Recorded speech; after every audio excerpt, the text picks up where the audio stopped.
Officials आए हुए थे स्टेट बैंक के, उनको फिर कोर्ट जो भी डायरेक्शन देगी वो कोर्ट देगी।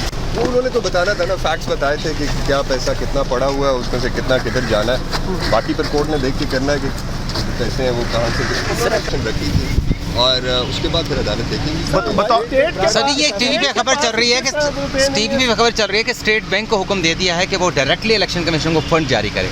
इसकी आप तस्दीक या तस्दीक कर सकते हैं?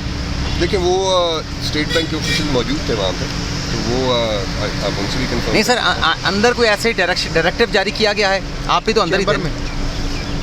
चैम्बर में ही था, बट ये है कि वो जो भी इंस्ट्रक्शंस हैं वो वहाँ पे सबको दे दी गई थी।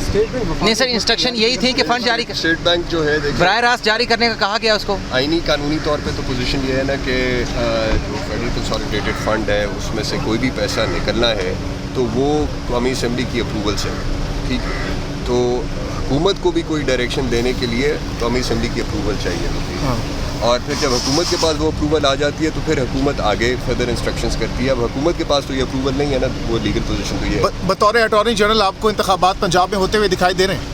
ये तो मैं कमेंट नहीं कर सकता। सर हुकूमत तौहीन अदालत का सामना करेगी हुकूमत? तौहीन अदालत किस चीज़ की?